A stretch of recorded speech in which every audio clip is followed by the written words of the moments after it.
finding like-minded people as a teenager, you're probably in the position where you don't fit in with your old friends, but you haven't met the new friends that you're more like-minded and that you'll genuinely get along with. And this is the lonely chapter. The lonely chapter can last years, it can last months, it can last weeks, but you've started to get into self-improvement, you started reading books, you've started, not going out, not drinking, not smoking, not vaping, not clubbing, and you've decided to work on this side hustle or this business or this social media account, and you don't fit in with your friends anymore. But you haven't become advanced enough to meet the new friends and the new tribe who you will get along with. The problem is, my friend, you have to go through this lonely chapter to meet the new people who are more advanced than you and who will eventually accept you. You have to keep improving yourself. You have to take that hit for a few years.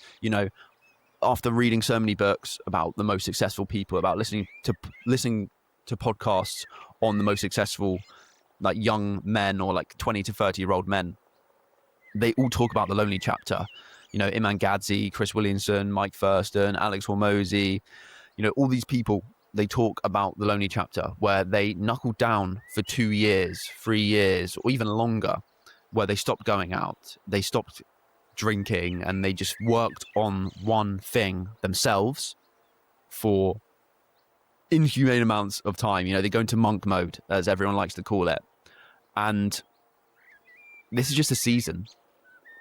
This is the season that will get you to the next level. This is the season that will get you the friends, get you the status, get you the money, get you the life, get you the freedom that you genuinely want. And if you bend back into the previous reality that you were trying to escape from, you'll remember that you've already been down that path and you know exactly where it leads, and you know the exact reason why you were trying to avoid it in the first place. And you'll just have to accept it.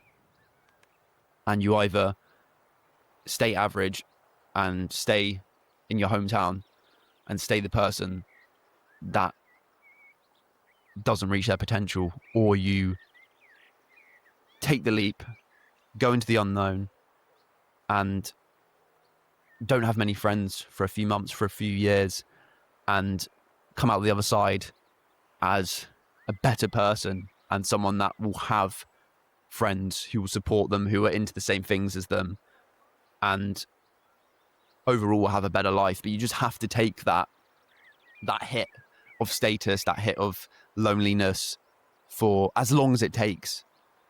And, it may last a long time, but it's a cool story to tell in the end. And I've been going through that.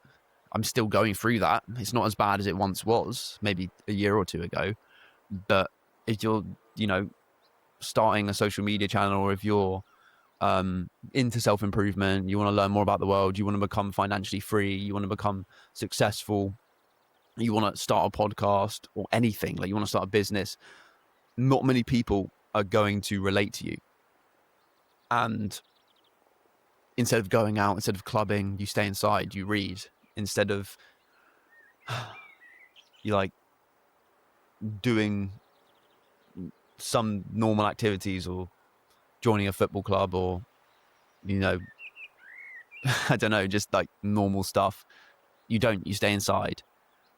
And it may seem painful in the moment, but you're going to look back at it and be so thankful you did that. Because if you didn't do that, you'll probably end up looking back and being shameful and dissatisfied about the life that you have, because you have potential to be something greater. And that's a good motivator. Fear is such a good motivator for this process.